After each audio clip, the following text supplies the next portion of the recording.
Volodymyr Zelensky enfrenta uma pressão decisiva em Washington enquanto negocia os rumos da guerra e anuncia uma nova assessora que desperta desconfiança na equipe de Trump. As relações com a Polônia esfriaram após a visita de seu primeiro-ministro a Putin, e até mesmo o tradutor de Orbán distorceu as palavras do líder russo durante o encontro. Enquanto isso, Nicolás Maduro avalia estratégias para defender a Venezuela, resistência armada ou caos generalizado. O patriarca ortodoxo de Kiev rezou ao lado dos líderes religiosos armênio e ecumênico antes de viajar ao Líbano. Mas hoje o foco está em outro lugar. Em uma cidade litorânea da Flórida, delegações ucraniana e americana iniciaram conversas cruciais sobre os termos de um possível acordo de paz para um conflito que já se arrasta por quase 4 anos. Pelo lado dos Estados Unidos, participam figuras como o secretário de Estado adjunto e o conselheiro sênior da Casa Branca, Jared Kushner. A Ucrânia é representada pelo secretário do Conselho de Segurança Nacional, Rustem Umerov, acompanhado do vice-ministro das Relações Exteriores, Sergei Kyslytsya. A expectativa de que Umerov lidere a delegação americana nas negociações com a Rússia na próxima semana, embora as datas exatas ainda sejam incertas. O objetivo não é apenas encerrar a guerra, isso é óbvio e fundamental. Todos desejamos o fim da violência, do sofrimento e da morte, e tenho certeza de que a Ucrânia compartilha esse anseio. Mas o que está em jogo é algo maior: garantir que o fim do conflito preserve a soberania e a independência ucranianas, abrindo caminho para um futuro de verdadeira prosperidade. Não se trata apenas de parar os combates, mas de construir as bases para que o país nunca mais enfrente uma agressão e possa, enfim, florescer. Não basta reconstruir, é preciso dar um salto rumo ao desenvolvimento econômico. Estamos otimistas com os avanços que podem surgir dessas conversas e agradecemos a presença de todos, apesar do clima instável. Afinal, há coisas que não controlamos, mas o compromisso de todos aqui é inabalável. Agradecemos ao governo Trump pelo apoio contínuo. Hoje discutimos o futuro da Ucrânia, sua segurança, a prevenção de novas agressões, sua reconstrução e seu progresso. Os Estados Unidos nos ouvem, nos apoiam e estão ao nosso lado. Somos gratos por tudo que já foi feito e esperamos que este encontro seja produtivo e bem-sucedido. Enquanto isso, Zelensky ainda não definiu o novo chefe de seu gabinete, mas deu um passo importante ao nomear-a como sua conselheira para a reconstrução e atração de investimentos no país. A partir de hoje, ela continuará contribuindo para o nosso Estado como minha assessora nessas áreas, declarou o presidente.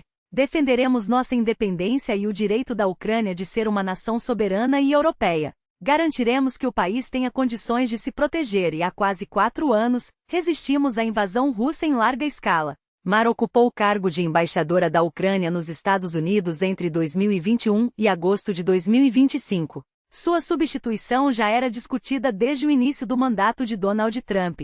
No Partido Republicano, sua atuação durante a campanha eleitoral americana foi alvo de críticas. Em setembro, o presidente da Câmara dos Representantes, Mike Johnson, chegou a exigir sua demissão após ela organizar uma visita de Zelensky a uma fábrica de munições na Pensilvânia, onde só estiveram presentes democratas. Na próxima semana, os Estados Unidos devem aumentar a pressão sobre Zelensky para que aceite um acordo de paz com a Rússia, segundo o The Washington Post. O jornal destaca que este é um dos momentos mais delicados para o presidente ucraniano desde o início da invasão. Fontes próximas ao governo, no entanto, ressaltam que Zelensky tem se mostrado adaptável e rápido em aprender com os desafios. A saída de Andriy Yermak, chefe do gabinete presidencial e principal assessor de Zelensky, abre espaço para a formação de um governo de unidade nacional, avaliam os analistas. Sua renúncia, embora possa gerar instabilidade inicial devido à disputa pelo poder, também pode fortalecer o presidente se ele souber aproveitar a oportunidade. Yermak era visto como um símbolo da concentração de poder nas mãos de Zelensky, especialmente desde que o país adotou o estado de guerra, suspendendo eleições para agilizar decisões. Jornalistas lembram ainda do escândalo de corrupção no setor energético, que, embora não tenha envolvido Yermak diretamente, alimentou desconfianças entre os ucranianos sobre o conhecimento do presidente a respeito do caso. Enquanto isso, o presidente da Polônia, Andrzej Duda, cancelou um encontro com o primeiro-ministro húngaro, Viktor Orbán, após sua visita a Vladimir Putin.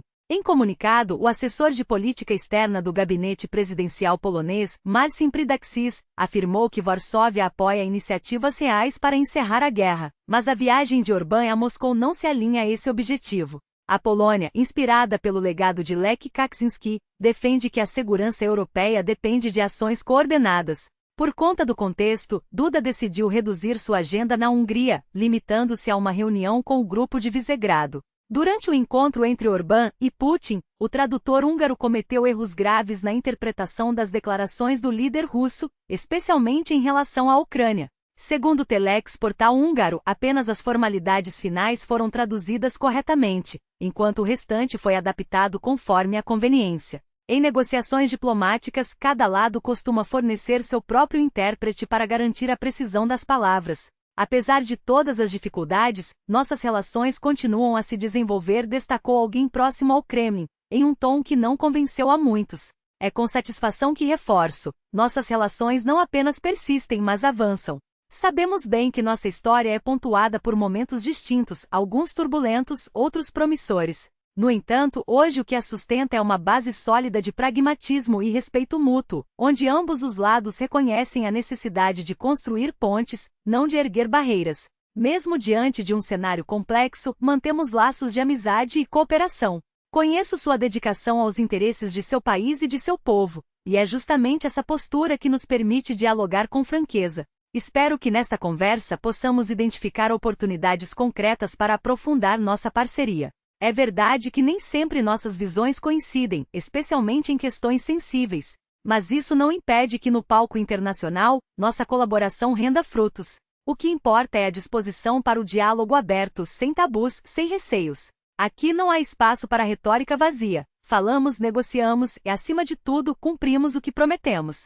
Reconhecemos os desafios que sua nação enfrenta e sabemos que a política externa não é imune às pressões globais. Os números não mentem. No ano passado, nosso comércio bilateral sofreu uma queda de 23%, impulsionada, em grande parte, por sanções externas. Um revés significativo, sem dúvida. Mas este ano já sinaliza uma recuperação, ainda que modesta, um crescimento de 7% tímido. Mas real setores como energia e infraestrutura também dão sinais positivos, e é com base nesses avanços que podemos projetar um futuro mais estável. Após a polêmica gerada pela divulgação do encontro, o Kremlin agiu rapidamente e removeu o vídeo da reunião de suas plataformas oficiais. Enquanto isso, fontes húngaras apontam que a intérprete em questão já havia acompanhado outras figuras de alto escalão, como Viktor Orbán, em eventos-chave, incluindo o funeral de Mikhail Gorbachev e encontros anteriores com o presidente russo. Sua presença também foi registrada em diálogos com o ministro das Relações Exteriores da Sérvia, evidenciando uma trajetória consolidada em negociações diplomáticas. Do outro lado do mundo, o Quirguistão realizou eleições parlamentares no último domingo, marcadas por um contexto de crescente centralização do poder. O pleito foi convocado após a dissolução do parlamento em setembro, sob a justificativa oficial de evitar interferências nas eleições presidenciais, previstas para dezembro. Analistas, porém, enxergam um movimento estratégico do presidente Sadir Japarov para consolidar seu controle sobre o legislativo e eliminar possíveis opositores antes de sua reeleição. A realidade é clara: o parlamento quirguiz perdeu relevância, enquanto o poder executivo, apoiado por forças de segurança, domina o cenário político. Ainda assim, as eleições trouxeram inovações, como um sistema majoritário que elege 3 deputados por distrito, com cotas de gênero para garantir maior representatividade feminina. Este é um momento crucial para a nossa democracia, declarou Japarov em apelo à população. O voto agora é automatizado, livre de manipulações. Antes havia fraudes com cédulas falsificadas. Hoje, a tecnologia garante transparência. Enquanto isso, a Venezuela se prepara para o pior. Documentos obtidos pela Reuters revelam 2 planos de defesa caso os Estados Unidos decidam lançar uma operação militar direta. O primeiro, batizado de Guerra de Guerrilhas, prevê a atuação de pequenas unidades móveis, capazes de realizar ataques rápidos e se dispersar em esconderijos pré-estabelecidos. Ao primeiro sinal de invasão, as forças venezuelanas se espalhariam pelo território, dificultando qualquer avanço coordenado. O segundo cenário, ainda mais radical, envolve a anarquia controlada, a criação de caos generalizado em Caracas, com a participação de serviços de inteligência e militantes do partido governista transformando o país em um território ingovernável. O objetivo é claro: tornar qualquer intervenção externa logisticamente inviável e politicamente insustentável. A presença militar americana no Caribe atingiu níveis inéditos em novembro, com 15 mil soldados mobilizados, o maior contingente em décadas. O presidente Donald Trump já havia anunciado o fechamento do espaço aéreo venezuelano e intensificado a vigilância na região, especialmente após incidentes como a apreensão de embarcações suspeitas de tráfico de drogas e a presença do porta-aviões USS Gerald R. Ford próximo à costa do país. Trump também prometeu uma operação terrestre contra cartéis de drogas, reforçando a narrativa de que Nicolás Maduro estaria ligado ao narcotráfico. Maduro, por sua vez, acusa Washington de fabricar uma crise para justificar uma intervenção e derrubar seu governo. Na Guiné-Bissau, a instabilidade política atingiu um novo patamar. O presidente deposto, Umaro Sissoko Embaló, chegou ao Brasil no último sábado, após um golpe militar que interrompeu o processo eleitoral em curso. O golpe ocorreu antes mesmo da divulgação dos resultados das eleições presidenciais e legislativas, aprofundando a crise em um dos países mais frágeis da África Ocidental. Enquanto Embaló buscava refúgio no Senegal, os militares nomearam o general Biagué Naini Tan como presidente interino. Fontes próximas ao ex-presidente confirmaram sua chegada ao Brasil, mas evitaram detalhes sobre seu status ou planos futuros. Em Israel, a tensão política atinge um novo ápice. O primeiro-ministro Benjamin Netanyahu surpreendeu ao solicitar anistia ao presidente Isaac Herzog antes mesmo da conclusão de seu julgamento por corrupção. O pedido elaborado por sua equipe jurídica foi encaminhado à Procuradoria-Geral para análise, em um movimento considerado excepcional por especialistas. Netanyahu, que sempre negou qualquer intenção de buscar imunidade, agora recorre a uma estratégia que já havia sido sugerida por aliados, incluindo o ex-presidente americano Donald Trump. Fui eleito democraticamente várias vezes e sempre coloquei Israel em primeiro lugar, declarou o premier, em uma tentativa de reforçar sua legitimidade perante a população. A decisão, no entanto, reacende o debate sobre os limites do poder e a independência das instituições no país. Este é o princípio que guiou minhas ações. Hoje meus advogados protocolaram pedidos de clemência, e espero que todos aqueles para quem o bem do Estado vem em primeiro lugar apoiem esta medida.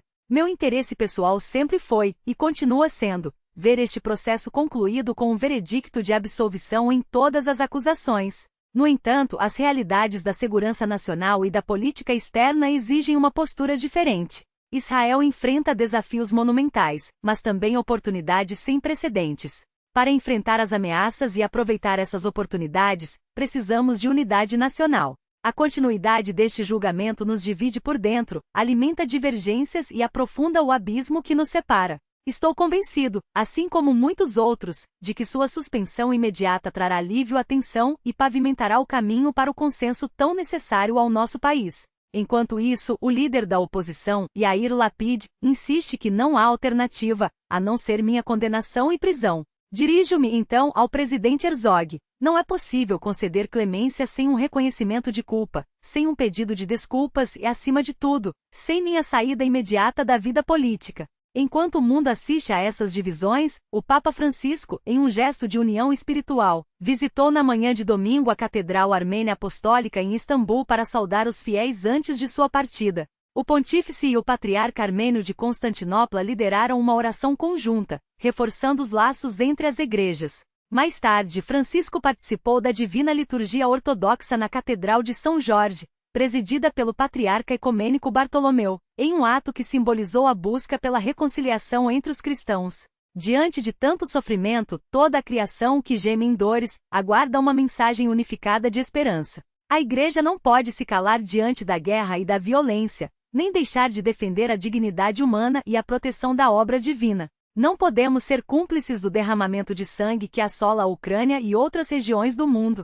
Reafirmo, portanto, o compromisso da Igreja Católica com o diálogo ecumênico, seguindo os ensinamentos do Concílio Vaticano II e de meus predecessores. Respeitando as legítimas diferenças, nosso objetivo permanece o mesmo, a plena comunhão entre todos os batizados em nome do Pai, do Filho e do Espírito Santo. Que possamos juntos construir um futuro de paz. Até a próxima!